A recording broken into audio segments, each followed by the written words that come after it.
Masya Allah, Ta'ala masya'an yakun la hawla wa la quwwata illa billah. Rabbi shrah li sadri wa yassir li amri wahlul 'uqdatam min lisani yafqahu qawli. Rabbana zidna 'ilma. Ibu-ibu, piye kabare? Apik. Kalau bilang ibu aja mau bapak. Entar lagi nanya, Pak. Bapak, pripun kabare? Sae. Jadi kula iki orang Sunda. Tapi kula saged basa Jawa sedikit. Karena kula belajar kitab gundul di Demak Meranggen, Kali Tengah, 11 bulan. Alhamdulillah. Senang sekali malam hari ini saya bisa berada di hadapan para mujahidin dan mujahidah. Masya Allah, bersamai para pejuang-pejuang pecinta Baitul Maqdis, pecinta Masjidil Aqsa di Wonosobo. Masya Allah.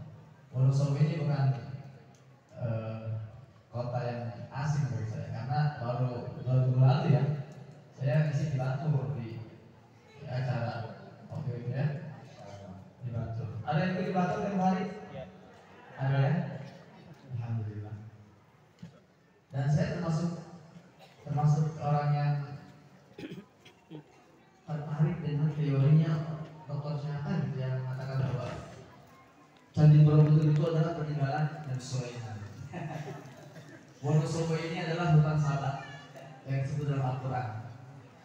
Itu banyak kayak saya sampai datang ke Candi Borobudur tahun 2021 itu untuk melihat ukiran di Candi Borobudur yang memang ada ukiran di situ, terlihat seorang putri sedang mengangkat kainnya sebekis, dan di bawah itu ada ikan-ikan.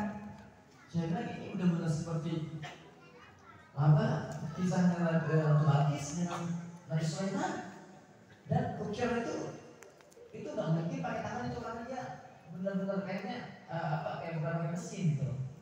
Banyak kayak ada Ratu Boko, Ratu Balkis, saya kan dari sini Ratu Boko ya. Sulaiman, Masya Allah. Jadi memang sudah ada ikatan kuat antara Wonosobo dan Palestina. Ya, takbir. Alhamdulillah. Tadi saya nggak paham bahasa Jawa banyak ya. Tadi kan ditanya sampai jam berapa keluarnya gitu ya. Saya 12 tahun di Gaza, Pak. 12 tahun harus menikah dalam waktu 1,5 jam ya nggak bisa lah. Minimal harus subuh ya. Siap harus subuh? Saya nggak siap. Karena di subuh saya ada acara. Di mana kita subuh besok? Di Dieng ya. Nanti ibu sholat subuh di Dieng ya. Sholat subuh berjamaah di Dieng ya. Alhamdulillah. Dan tema hari ini Masya Allah ya, Al-Quran bahan bakar iman. Saya selalu katakan di manapun saya mengisi forum kajian-kajian bahwa kalau kita mau bicara Gaza, bicara Palestina, jangan terlalu mengandalkan logika, nggak akan nyambung.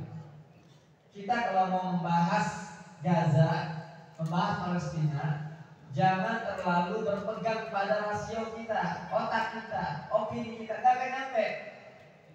Kalau kita maksain membahas, menganalisa kejadian di Gaza dengan logika, yang ada nanti keluar statement ngawur. Sampai ada yang bilang apa? Harusnya para pejuang Gaza ini sebelum perang itu kosongkan dulu wilayahnya. Ada yang begitu nggak, Pak? Atau ada yang ngomong gini? Yahudi itu tuh kekuatan besar melawan Hamas yang Hamas kecil. Masa nggak bisa mati kan? Hamas kecil ini memang Yahudi ini perlu Hamas. Hamas ini buatan Yahudi. Ada yang ngomong gitu, Pak? Itu kalau orang itu terlalu sombong membahas Gaza dengan logika. Kalau kita mau bicara Gaza, pakai iman. Pakai iman. Kita mau bicara Palestina, pakai Al-Quran. Karena di situ adalah tempat Allah menurunkan karomah-karomahnya. Orang-orang terbaik yang ada di Palestina itu alam sembarangan. Memang betul, memang secara logika nggak nyambung, secara logika itu nggak nyampe.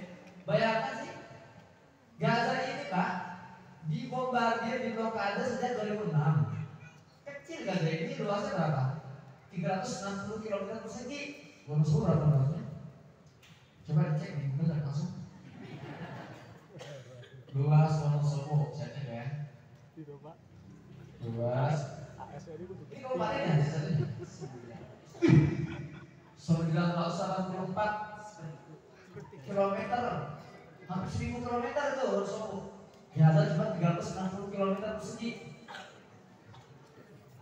Di blokade sejak 2006, dibombardir sepanjang tahun dengan persenjataan Israel yang gak habis-habisnya. Kenapa gak habis-habisnya? Karena disuplai oleh Amerika, Inggris, Prancis, suplai terus. Dibombardir, keuangannya gak habis-habis. Disupport terus keuangannya finansialnya oleh Eropa dan Arab Saudi, Arab, Kuwait atau bukan Kuwait, Emirat Arab. Jadi dengan pasokan senjata yang gak habis-habis tanpa batas, dengan finansial tanpa batas, Israel, sekuat Israel kok nggak bisa hancurin Gaza yang cuma 360 km persegi itu bertahun-tahun. Berapa tahun itu dari 2006 ke sekarang? 17 tahun. Saya mau tanya kira-kira kalau Wonosobo nih misalnya nih diserang Israel, kira-kira berapa hari bertahan Wonosobo ini? Memang secara logika menyambung, tapi kita bicara Gaza, jangan bicara logika. Karena ada tangan-tangan lagi di situ, ada pasukan lagi di situ.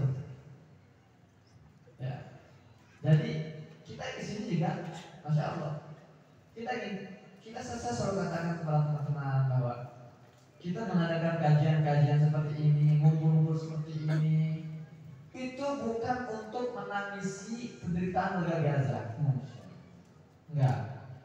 Kita ngumpul mengadakan aksi berjilid-jilid bukan untuk mengasihani Gaza, bukan untuk meratapi penderitaan mereka, bukan. Karena orang Gaza bukan orang-orang yang perlu dikasihani. Mereka bukan orang-orang yang perlu diratapi, mereka orang kuat, orang-orang terhormat. Kita berkumpul di sini untuk memberikan penghormatan setinggi-tingginya untuk warga Gaza. Takbir! Kita berkumpul untuk menunjukkan penghargaan kita setinggi-tingginya untuk para pejuang-pejuang Gaza yang sedang memperjuangkan Palestina, memperjuangkan tanah para nabi, untuk mengorbankan darah, nyawa mereka, harta mereka. Karena yang sedang diperjuangkan oleh warga Gaza, ibu, itu bukan tanah mereka, itu tanah kita semua, tanah wakaf umat Islam.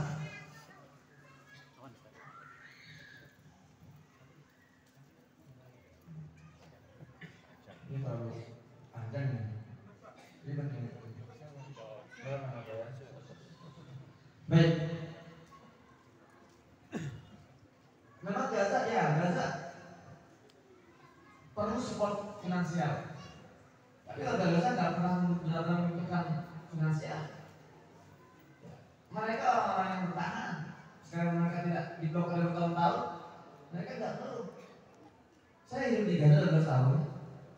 Ketika kondisi normal, nggak ada serangan, Pak, listrik di Gaza ini hanya ngalir selama sehari itu 4 jam per hari. Paling kalau paling bagus-bagusnya 8 jam per hari. Terus sisanya mati listrik. Dasar itu setiap hari itu. Ibu di sini kapan terakhir kali mau semua mati listrik? Kalau mati listrik biasanya berapa jam sih? Kalau ada perusahaan saja. Iya. Kalau misalnya 3 jam kira-kira mati listrik. Panik gak bu? Panik banget ya. Kami di Gaza biasa, sehari cuma 4 jam listrik termati sepanjang hari itu. Belum kita terserah air.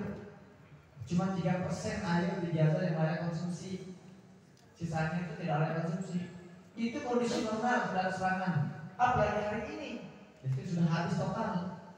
Gak ada listrik di Gaza, di bahan bakar nggak ada. Makanya banyak rumah sakit yang sudah lumpuh, tidak beroperasi. Kalau orang Gaza ini kayak orang-orang normal, sudah dari hari pertama itu nyerah itu. Saya mau kasih contoh. Hiroshima di Jepang, ketika dibombardir oleh Amerika, Hiroshima itu luasnya persis mirip luasnya Wonosobo, 900 km persegi. Dijatuhi bom yang beratnya mencapai 12.000 ton. Banyak tuh ya, 12.000 ton itu luar biasa. Sekali serangan langsung nyerah orang Jepang. Gaza luasnya 360 km persegi sepertiganya. Tahu berapa Pak yang sudah jatuh di Gaza berapa ribu ton? 50.000 ton. Apa Gaza menyerah? Enggak. Gaza masih bertahan. Gaza kan belum. Makanya saya malu saya pulang dari Gaza ini tanggal 12 November saya keluar dari Gaza. Setelah 4 kali percobaan gagal, akhirnya tanggal 12 November saya keluar dan sempat 2 hari di Mesir, dijamu oleh Duta Besar Mesir. Pulang ke Indonesia tanggal 15. Nah, ketika saya lagi landing pesawat landing ini di Bandara Soekarno-Hatta, sudah mulai ada sinyal internet. Saya di SMS di WhatsApp sama kakak saya. Ini sudah banyak tawaran-tawaran kamu untuk misi wawancara permintaan dari TV sudah banyak banget nih yang masuk. Kita sengaja meluangkan 3 hari dulu buat kamu istirahat karena kamu baru pulang dari Gaza, tempat konflik, tempat perang. 3 hari dulu istirahatlah. Saya bilang, waduh, istirahat. Ini malu saya kalau istirahat sekarang. Bagaimana cara bisa istirahat? Saudara saya di Gaza, dibantai, dibombardir sampai istirahat. Ibu-ibu di sana, ya hidup kesulitan, anaknya dibunuh tanpa istirahat. Saya pulang istirahat, nggak mungkin.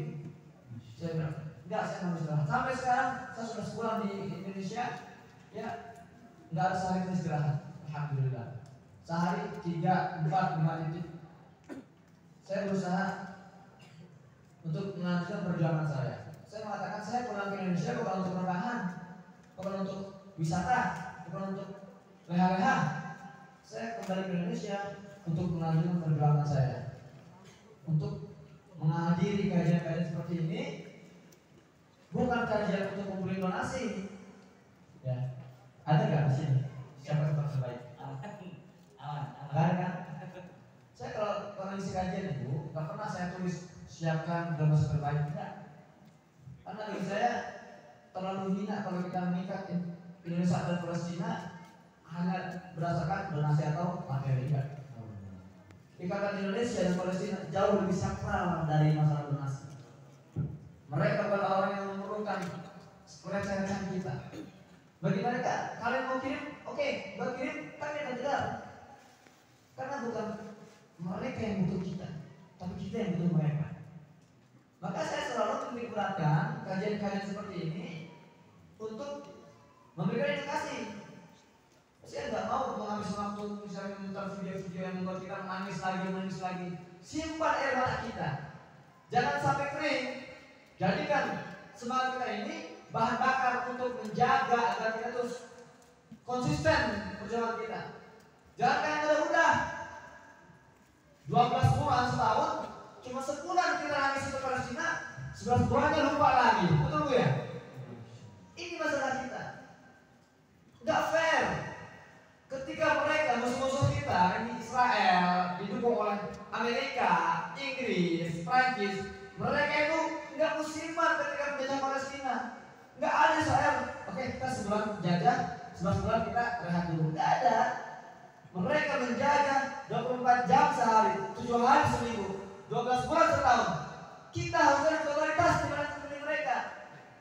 Amerika itu menggelontorkan finansial dan itu nggak bisa sedikit. Mereka terus support Israel itu dengan semua yang mereka mampu.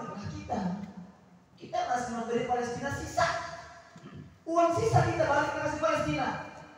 Waktu sisa kita balik ke kasih Palestina. Tenaga sisa kita balik ke kasih Palestina. Gimana kita memberikan Palestina? Maka dari itu untuk malam kali ini ngomong. Ya, kita berazan mulai hari ini, ya Allah. Sebagaimana musuh-musuh kami totalitas menjajah Palestina, kami akan totalitas memperjuangkan Palestina. Takbir! Jangan tidur lagi, jangan rebahan lagi, jangan redup lagi. Kita perjuangkan Palestina, kita support Palestina sampai mereka menghirup udara kebebasan. Sampai kita bersama-sama datang ke Masjidil Aqsa, membebaskan Masjidil Aqsa sebagai orang-orang yang merdeka. Insyaallah takbir. Allah. Itu prolog singkat dari saya, semoga bermanfaat. Assalamualaikum warahmatullahi wabarakatuh.